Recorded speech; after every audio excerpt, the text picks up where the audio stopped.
je viens de faire un des trucs les plus chauds de ma vie. C'était incroyable. Je viens de faire une spéciale de rallye chronométrée de nuit sur route mouillée avec des graviers, des trucs... J'ai jamais vécu un truc pareil. Mais le mieux, c'est que je vous raconte ça depuis le début. Ça, c'est une licence motocycliste. En gros, ça me donne le droit de m'inscrire à tout un tas d'épreuves moto pendant 1 an. Du coup, j'ai décidé de participer à une des plus flippantes, une épreuve de championnat de France des rallyes. Le rallye routier, c'est des liaisons, mais surtout des spéciales.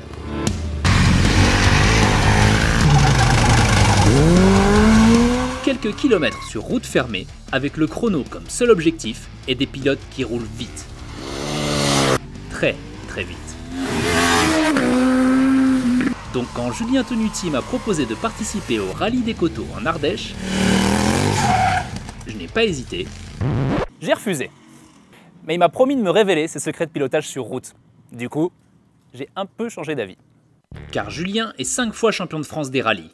Il est également le Français le plus rapide au Tourist Trophy, la course la plus dangereuse du monde. Donc il doit savoir de quoi il parle. Mais ce qui m'intéresse, c'est de comprendre comment ce mec lit une route et parvient à rouler aussi vite sans jamais faire d'erreur. Et une fois que j'aurai tous ses secrets, je vais essayer de me rapprocher de lui au classement. Et si possible, le battre. On peut toujours rêver. Eh oui, je vais tenter de battre le quintuple champion de France des rallyes. Et attendez, je suis pas complètement con. Il aura un handicap. Un passager non-voyant. Et son passager n'est autre que François Speck, charismatique patron d'EMC, une société française spécialisée dans les suspensions. Donc forcément, j'ai commencé par leur poser la question que tout le monde se pose. Pourquoi ? Parce que y a une notion de handicap que j'ai frôlé un petit peu du doigt en ayant mon gros crash au Dakar. La veille de l'arrivée, j'ai eu un gros crash, un gros trauma crânien, 4 jours de coma et pronostic vital engagé 48 heures. Donc, chaud. Ouais. Chaud, d'accord. Donc du coup là, tu emmènes avec toi sur un rallye routier le François Speck, patron d'EMC, donc spécialiste des suspensions. Moi j'ai envie de te demander pourquoi. Mais pourquoi tu fais ça? Ah ben moi la moto, ça a commencé, la première, j'avais 14 ans, j'avais un Triumph 500 Rickman. Hein. D'accord, voilà. Okay. Donc ça a toujours été dans la peau, et puis bah, j'en ai fait mon métier, j'ai fait l'école de Garac à Argenteuil, mécanique moto, et puis j'ai monté ma première petite boîte de la moto, Quai Saint-Vincent à Lyon. Alors, toi t'es pas aveugle de naissance? Eh non, non, non, tout allait bien jusqu'en 92, j'avais 32 ans, je devais aller faire le guidon d'or. Ouais. Et au dernier moment, je me suis dégonflé. Je pensais qu'il allait m'arriver un sale accident là-haut. Et j'ai laissé un de mes employés aller faire le guidon d'or avec ma brelle. Et en fait, je suis allé à sa place, gonfler une roue dans l'atelier. La roue, elle s'est dessoudée en deux. Ça fait un disque d'acier qui m'a coupé la tête en deux. Je suis resté 3 semaines dans le coma, 18 fractures du crâne. Les yeux sont restés au pied de l'établi. Il faut tout rembobiner. La descente aux enfers, dépôt de bilan, grève de la faim pour s'en sortir. Et puis coup de peau, je trouve une société dans Moto Journal, je crois, je ne sais plus quelle revue, et qui indiquait qu'une société anglaise cherchait un distributeur d'amortisseurs pour la France. EMC. C'était EMC à Bedford en Angleterre. J'en ai acheté un, 10, 1000, je suis devenu importateur exclusif, mais pas de peau. Au bout de 18 mois, nouvelle tuile, la boîte en Angleterre a déposé le bilan. Et comme je venais de toucher un peu d'indemnité de mon accident, j'ai dit bah moi les amortisseurs, ça me plaît, on va les faire en France. Et allez, go. J'ai lancé EMC en France, c'est parti comme ça. D'accord, ok. Est-ce que tu as refait de la moto depuis ton accident? Ah oui, et puis avec la banane. Hein. C'est vrai? Ouais, qu'est-ce que tu as fait? Ah bah, parce que là c'est surréaliste. Bah, en France, un petit peu, dans les champs, c'est pas évident, mais en Afrique, parce que là-bas, ce qui est bien, c'est que dans le Maghreb, quand j'arrive, ils me donnent un permis de circuler. C'est trop marrant, mais ça marche, c'est génial. Donc là-bas, 400 DR, j'arrive encore à faire du travers. L'Africa Twin, j'arrive à souder encore. Je me suis pris 2-3 tôles. Mais je prends un panard pas possible, rien à faire. Ça se passe? T'as un mec qui te guide par radio? Par radio, à droite, à gauche, gros trou, grosse bosse, une dune, fais gaffe, coupe, etc. Mais comme je les écoute pas, bon bah il y a un moment donné, je suis dans mon trip, je m'en fous, je roule et je me casse la gueule. Ok, et donc de la compétition moto, est-ce que tu en avais déjà refait? Refait, non. Non, bah non. Pour moi, c'était pas pensable. À partir de mon accident, j'ai cru que pour moi, la moto. Mais en passager, tout ça, t'avais jamais tenté? En side, des choses comme ça? Non. La moto un peu le week-end en se baladant, copain, bonne femme, et puis voilà quoi. Donc avec Julien, c'est la première fois que tu refais de la compétition. Ah carrément, mais c'est énorme. Bah, il a roulé avec nos amortisseurs, et puis un jour il est passé à la boîte. Je voulais qu'il essaye un amortisseur sur une Africa Twin. J'ai dit tiens, va essayer ça, voir un peu ce qu'on sait faire. Monsieur a fait sa tête de cochon, il m'a dit oui, mais que si tu viens. Que si tu montes derrière. C'est vrai? Ouais, Oui, c'est ça, l'histoire. mais il a roulé vraiment comme une tafiole. Puis arrivé dans le Beaujolais, dans sa terre là-bas où il a été le roi avec en rallye, je lui ai dit bah vas-y, mets gaz, et si ça va pas, t'en fais pas, je saurais bien me faire entendre, tu couperas. Mais j'ai pris un pied pas possible, et en rentrant, on dit et pourquoi pas? Et pourquoi pas le rallye tous les C'est deux? ça. C'est Voilà. ça. L'histoire elle a commencé comme ça.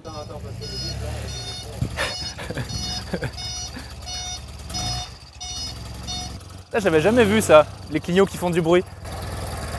C'est une BM ça. Et on voit des trucs marrants sur les rails. C'est une BM, il a dit. Ouais. Et il est fort, hein. Hein? Mais ça, Tout à l'heure, il m'a dit que c'était une RDLC, c'était une TDR, mais c'était quand même une Yamaha. Tu vois, pas mauvais. On le dit, hein, il développe d'autres sens. mais Ah, complètement. Je pensais pas, on m'avait dit oui, tu verras, tu retrouveras d'autres sens et tout. Je dis, baratin, c'est bon, laissez-moi, donnez-moi une corde, le fusil à pompe, c'est tout, mais il faut que ça s'arrête là, quoi. Ouais. Et puis non, je pensais pas que ouais, j'allais retrouver vraiment d'autres sensations, mais ça s'explique à partir du moment où on n'a plus le trouble de la vue de ce qui nous entoure, notre cerveau, il peut capter autre chose. Et aujourd'hui, quand je suis derrière la moto avec Julien, lui, il est focalisé à sa trajectoire, il va regarder la bosse, le plaque de gravillon, tous ces trucs-là. Moi, tout ça, ça ne m'encombre pas. Moi, il n'y a qu'une chose, c'est je ressens le mouvement de suspension, je sens le mouvement de la moto, et comme je sais comment ça marche dans la suspension, je sais tout de suite où il faut aller interagir dans les réglages. J'ai l'impression que j'ai le cerveau greffé dans l'amortisseur, quoi. Donc ça me laisse 10 spéciales, Ouais. 17 heures Ouais. et 500 km Hein?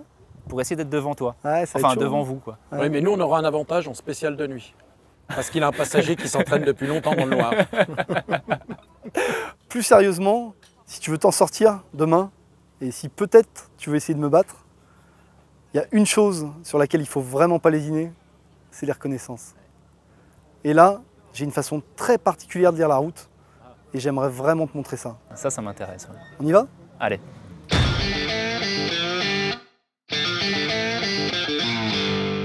Comme les repérages sont interdits à moto, Julien décide de m'emmener découvrir une des deux spéciales de ce rallye en voiture. Selon lui, il faut passer au moins une journée dans chaque spéciale pour être rapide. Ça tombe bien, on n'aura qu'une heure. Bon bah c'est parti. C'est parti. L'idée, donc, c'est qu'on va monter dans cette spéciale et tu vas essayer d'avoir un peu la philosophie de la spéciale. La philosophie de la spéciale. Ouais, pour voir est-ce que c'est rapide, est-ce que c'est sinueux, est-ce que c'est technique, est-ce que le bitume est nickel, est-ce qu'il est défoncé. C'est ouf, voilà. On m'a jamais parlé de philosophie de spéciale, de route. Ouais. C'est cool. En fait, tu vas arriver en haut, tu vas me dire j'ai rien retenu, c'est normal. Si tu cherches à apprendre une spéciale qui fait 3,5 km d'une traite, avec beaucoup de virages, ça va avoir du mal à rentrer. Par contre, si tu la fractionnes, au minimum en deux, tu vas apprendre en fait une première partition. Ça va être beaucoup plus facile. Ensuite, on va faire la deuxième partition et ensuite tu vas raccrocher les wagons dans ta tête pour que en fait, tu saches l'intégralité de la spéciale, quoi. Et ça va être beaucoup plus facile à apprendre. On va faciliter les choses. C'est marrant, c'est comme en musique, quand tu essaies d'apprendre Ouais, petit peu, ouais. un morceau, ou Ouais. tu prends des petites parties, une à une, et après, effectivement, tu les poses une par une, tu apprends vite, du coup, et après, effectivement, tu les raccordes entre elles, et là, une fois qu'elles sont raccordées, c'est beaucoup plus simple de le faire comme ça. Exactement. Et une fois que tu as bien raccroché tous les wagons de ta tête et que tu la connais par cœur à l'endroit, je vais te demander de la connaître par cœur à l'envers.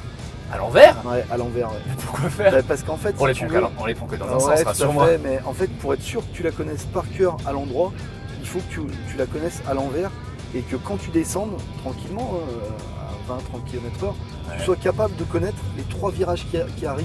C'est bizarre. Là, par contre, c'est pas comme la musique. Ouais, putain, oui. Là, je Tu commences à jouer à l'envers, c'est pas Oui, possible. oui, non, c'est pas bon. C'est vraiment le truc si tu veux gagner la spéciale, quoi. Et vu que tu m'as dit que tu voulais gagner la spéciale, enfin que c'était ton objectif. J'ai jamais dit ça. Ah, t'as pas dit ça? Ah non. Ah, je me suis trompé, non, excuse-moi. Ah bah merde, tu vas être déçu alors. Regarde comme c'est beau le château là. C'est magnifique cet Ah, c'est endroit beau, là. hein. C'est splendide. J'étais jamais venu ici.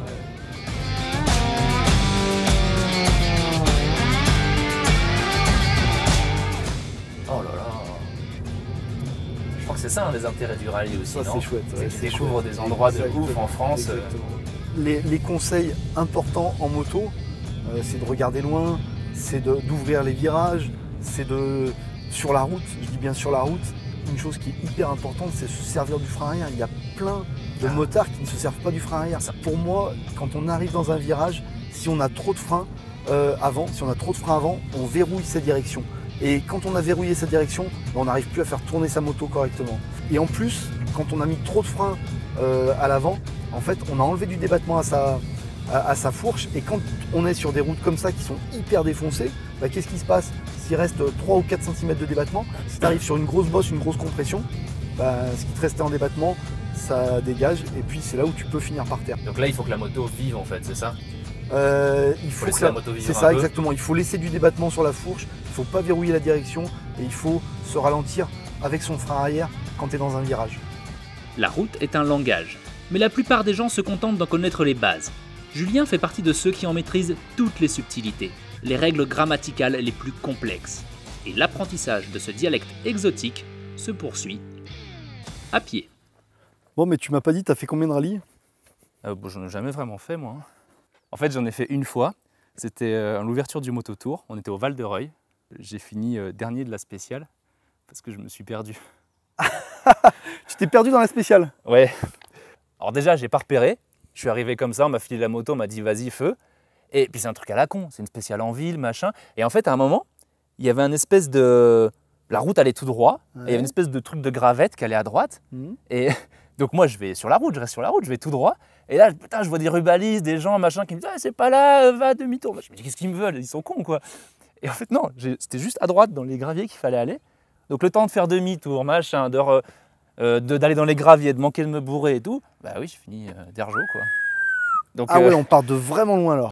Là, quand tu vois la route, qu'est-ce que tu vois? Est-ce que tu vois des difficultés? Est-ce qu'il y a des choses qui te choquent? Ah mais il y a tout qui me choque là. Ah ouais. Regarde, il y a des graviers partout, c'est étroit, le goudron il est pourri, il y a des bosses. Ouais, c'est du rallye. Ouais, c'est du rallye, c'est du rallye, d'accord. Ok. C'est ça, là, c'est pour ça que je fais de la piste, ok. c'est ça. Je Là, comprends. t'es vraiment sur une spéciale de rallye, il y a tout ce qu'on retrouve dans le rallye. Okay. C'est-à-dire du gravier, du goudron fondu, étroit, sinueux, technique, des là, bosses, des compressions. Là, il y a une bosse là. Ici, ouais. On est quasiment sur la trage ici. Tu vois qu'effectivement, elle se continue jusqu'ici, cette bosse. Ah ouais.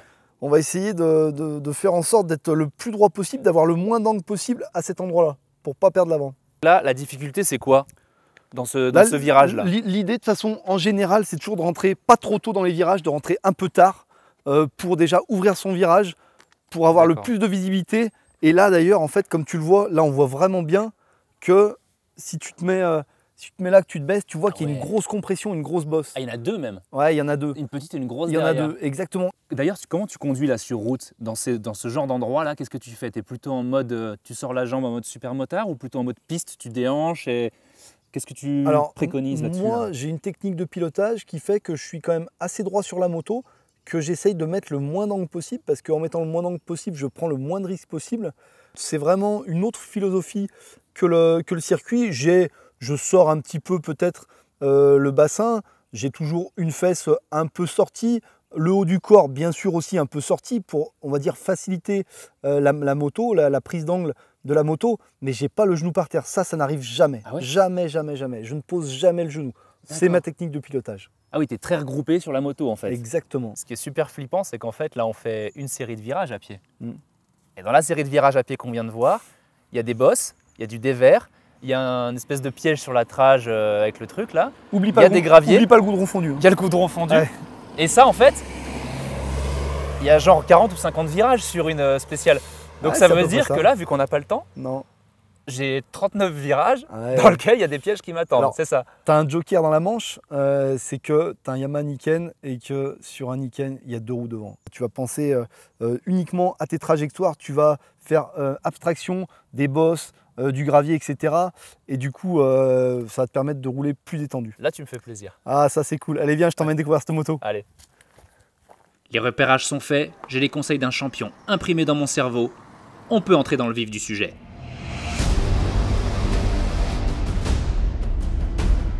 J'ai donc à la fois un avantage et un handicap, le Yamaha Niken. Son gros avantage est d'avoir une deuxième roue à l'avant. Ça apporte une confiance totale et une sécurité absolue en entrée de virage. De plus, ses suspensions sont préparées par EMC. Il dispose d'un roadbook digital pour ne pas me perdre, et pour la nuit, Julien m'installera une rampe de phare dont la puissance équivaut à la production annuelle en électricité du parc éolien mondial. Mais j'ai aussi un gros handicap. Il ne fait que 115 chevaux pour plus de 260 kg. Alors qu'en face, certains de mes concurrents possèdent jusqu'à 70 chevaux de plus et d'autres 100 kg de moins. Mais ma cible, c'est Julien, qui a exactement le même véhicule.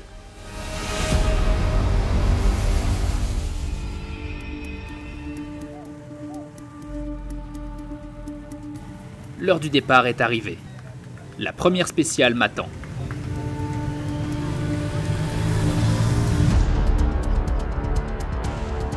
3,5 km de route fermée, des pièges à chaque virage et un chronomètre pour seul juge.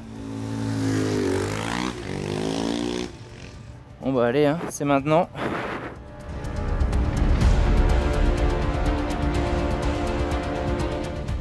Merci. Bon bah voilà, mon petit ticket pour savoir à quelle heure je pars. 13h55 et 30 secondes.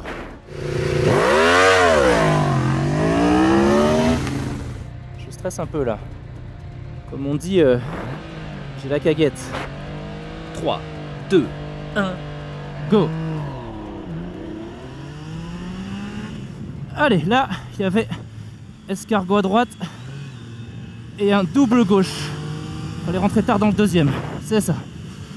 Putain, c'est tellement chelou de rouler à contresens avec la route fermée. Ouh. Putain, pourquoi je reste sur ma voie? Allez, là, virage à droite et après, je tangente. Oui, c'est ça. Ouh, là, pas trop s'enflammer à l'entrée. Yes. Tangenter au maximum, pas trop s'enflammer. Le parapet. Et là, normalement, c'est gaz à la sortie de celui-là. Oui, c'est ça. Allez, doucement en entrée. Alors après, je sais plus du tout. Ok. On va y aller un petit peu à vue. Hein. Putain. Allez. Oh, je suis hors trash complet. Ah, c'est là qu'on voit l'intérêt des recos. Hein. Putain. Toutes les parties que j'ai apprises, j'étais bien. Là, celle-là, je les connais plus du tout. Et je suis perdu. Allez. Oh. Je sais pas, ça ouvre. Oh putain, il ouvrait celui-là. J'aurais pu accélérer tellement plus tôt. Ah, là, c'est les derniers virages, normalement. Ouais, là, c'est le dernier virage. Faut pas trop élargir. Ça sert à rien. What? Tata, j'ai perdu là.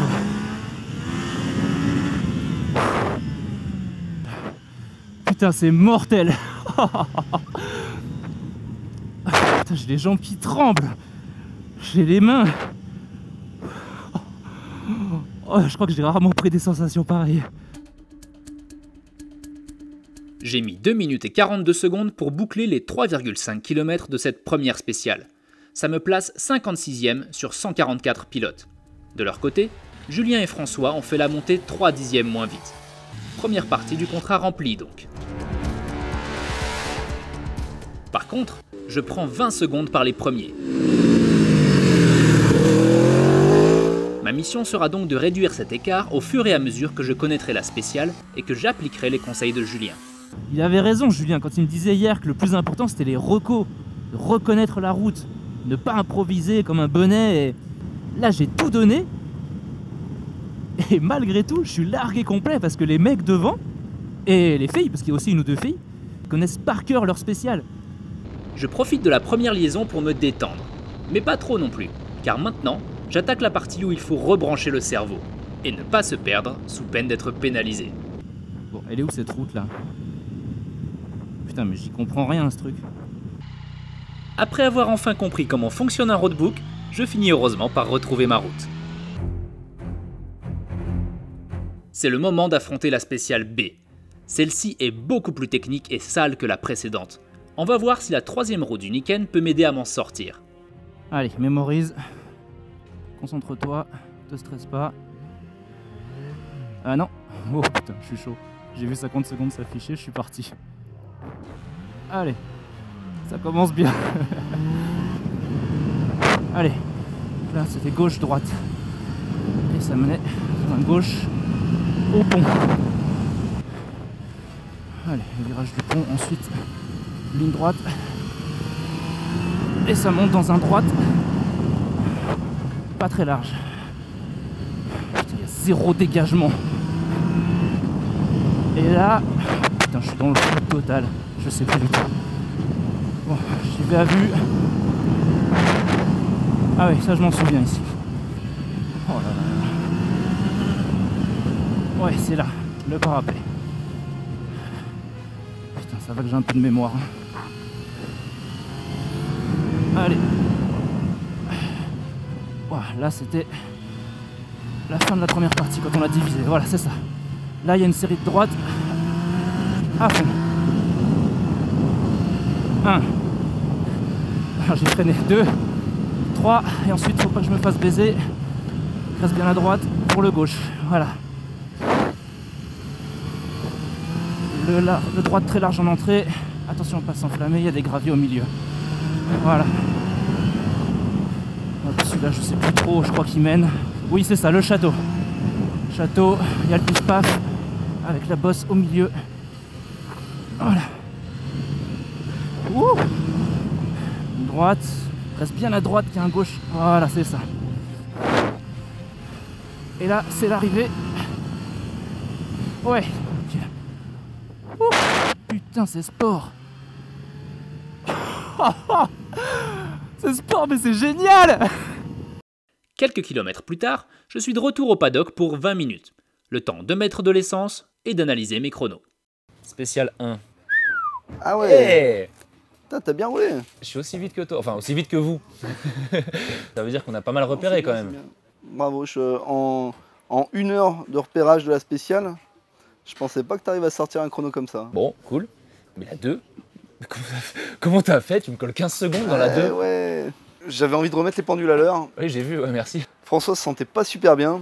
J'ai pensé que c'était peut-être mieux de le poser sur le bord de la route. Je veux pas que tu partes avec les réglages qu'il y a là. Ok. Tu vas me libérer de la compression, tant haute vitesse, basse vitesse. Tu m'en libères 4 ou 5. Ok, Par contre, tu me libères pas de détente. d'accord. Le ressort, là, il est prévu pour prendre le poids de la moto, mais le poids de 180 kg de viande. Sinon, ça va quoi raqueter, c'est une grosse compression. Ok, Parce que tu n'auras pas le poid du François derrière pour Ok. tenir la moto au sol. allez. Putain, là j'ai vraiment la pression, là, parce que si je roule... Au moins, tu colles 20 secondes à pompon.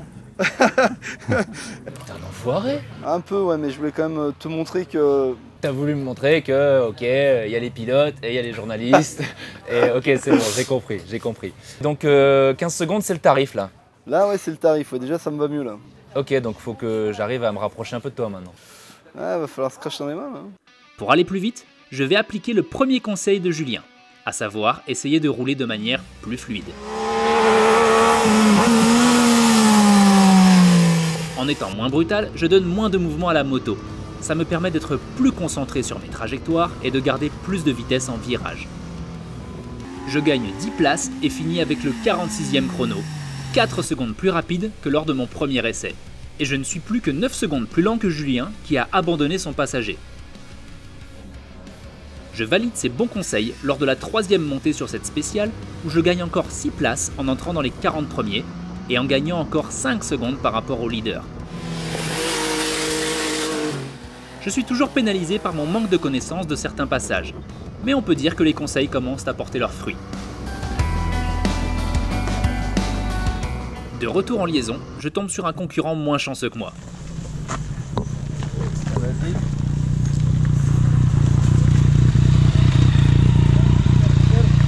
Putain, la trage idéale, là. Bah tiens, regarde. Regarde. Putain, le mec, Tu sais ce que c'est, ça? il s'est raté de là. Gros freinage. Là, gros freinage. Tout droit. Aïe aïe aïe. Maman, au secours. Ah. Ça va? Ça va, C'est nickel. ton premier rallye? Ouais. Putain, sacrée expérience, là. Tu t'en sors bien, t'as rien rayé. Un petit coup Maintenant- d'enduro, ça fait pas de mal. Maintenant, Pas le temps de faire à Miami. Le temps de l'aider à sortir de son talus a dangereusement fait chuter ma moyenne horaire. Si je ne veux pas pointer en retard et prendre une pénalité, il va falloir souder. 60 km de navigation plus tard, je vais à nouveau affronter la spéciale B. C'est la plus difficile, donc c'est celle dans laquelle j'ai le plus à gagner. Julien analyse mes images pour corriger mes défauts avant que je prenne le départ. Donc premier virage, voilà. Ouais. Tac. là, tu rentres un poil trop tard ici. Et là, tu vois, sur le deuxième, c'est le contraire. Tu rentres un poil trop tôt, le virage est serré, et là, il faut plus l'ouvrir. Il y a quelque chose qui est hyper important, c'est que contrairement à du circuit, sur circuit, le freinage, tu sais que c'est du freinage dégressif. Oui. Tu freines très très fort et tu relâches Jusqu'au point de tout corde. doucement sur l'angle jusqu'au point de corde. Et bien là, pour moi, c'est l'inverse. C'est du freinage progressif.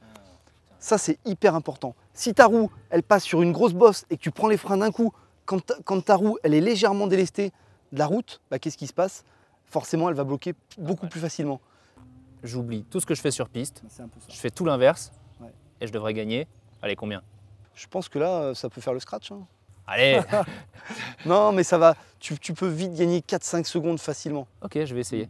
Et qui me dit que t'es pas en train de me dire des conneries juste pour pas que je te rentre sur la spéciale là. Effectivement, c'est sûr que c'est un peu ma hantise. Si tu veux, j'ai mal dormi cette nuit. Je me suis dit, putain, si Pompon il me rentre, là, je peux déchirer mon permis, ma licence. C'est bon pour la théorie. Il est temps de passer à la pratique, en freinant moins tard, moins fort et de manière progressive.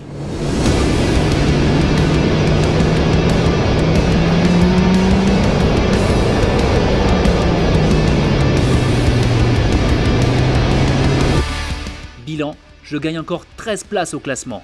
Quant au chrono, je passe sous les 10 secondes de retard sur Julien. Au cumul, je termine cette première partie de rallye à la 43e place, ce qui me place dans le premier tiers du classement. J'y ai découvert, chronomètre à l'appui, qu'en roulant de manière moins agressive et en connaissant mieux la route, on peut rouler beaucoup plus vite. Mais maintenant, il est temps d'aborder les épreuves de nuit.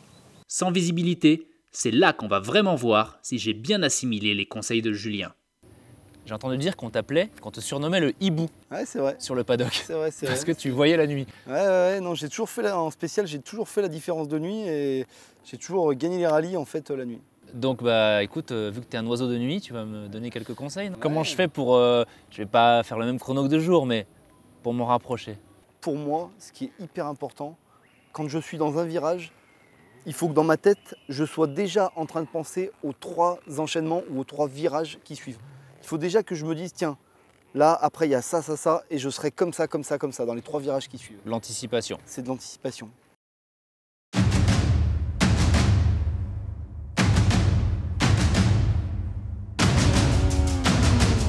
De nuit, tout est nouveau. Les repères que j'avais pris le jour changent complètement et je dois adapter mon pilotage. Sur les conseils de Julien, j'essaye de rouler encore plus détendu et de me concentrer sur ce que j'ai pu mémoriser de jour. Dans la spéciale A, ça fonctionne, puisque je progresse au classement et remonte à la 33e place, mais l'écart avec Julien augmente de quelques secondes. Preuve que je ne connais pas encore assez le tracé.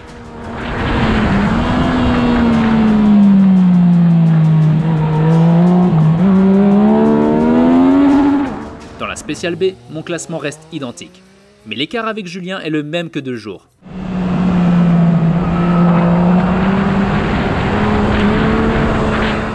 Je boucle cette étape de nuit à la 38e place. Au final, sur l'ensemble du rallye, je termine 40e sur 144 pilotes. Julien a été déclassé pour avoir abandonné son passager, donc je finis devant lui, mission accomplie. Mais il a été en moyenne 10 secondes plus rapide que moi en spécial. Cette expérience m'aura donc appris 3 choses. D'une, on ne provoque pas un champion de France des rallyes impunément. De 2, il est impossible de rouler vraiment vite sans connaître la route par cœur. Et pour finir, j'ai découvert que le rallye routier est une des disciplines les plus complètes et les plus sensationnelles qu'il m'ait été donné d'essayer.